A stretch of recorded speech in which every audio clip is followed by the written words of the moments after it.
ওরাই বেশি জানে। না সাইবা, তোমার এই ধারণা সম্পূর্ণ ভুল। এই কথাগুলো মোল্লাদের মন গড়া কথা না, হাদিস ও কুরআনের বাণীও বটে। হ্যাঁ বুঝেছি, তাই বলে তো সব কথা শোনা বা মানা যায় না। এখন বলি একটু এনজয় না করলে চলে কি? তবে মানবে কি মানবে না সেটা তোমার ব্যক্তিগত ব্যাপার, কিন্তু তুমি আমার বান্ধবী বলে তোমাকে পরামর্শ দেওয়াটা আমার কর্তব্য বলে আমি মনে করি। তোমাকে আমি ভুল বুঝেছিলাম, আমাকে ক্ষমা করো, আমি বুঝতে পারিনি। না এরকম করো না, তুমি না জেনে বলেছো, আল্লাহ পাক তোমাকে ক্ষমা করুন। আচ্ছা তুই কোথায় কোরআন শিক্ষা করিস বল তো দেখি?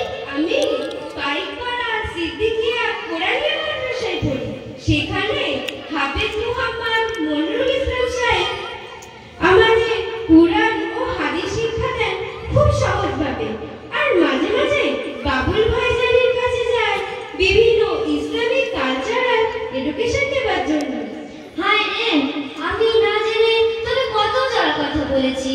আমি কলেজে পড়ে শিক্ষা নিয়েছি ঠিকই, কিন্তু তোর এই অল্প দিনে মাদ্রাসায় পড়া শিক্ষা যে আমার চোখ খুলে দিয়েছে। হ্যাঁ, education is the backbone of a nation, অর্থাৎ শিক্ষাই জাতির মেরুদণ্ড। তাই নবীজি বলেছেন যে শিক্ষার জন্য যদি চীন দেশে যেতে হয় তো যেতে হবে শিক্ষাই হলো জাতির মেরুদণ্ড। হ্যাঁ তুই ঠিকই বলেছিস, তোর সঙ্গে আমারও মাদ্রাসায় পড়তে হবে।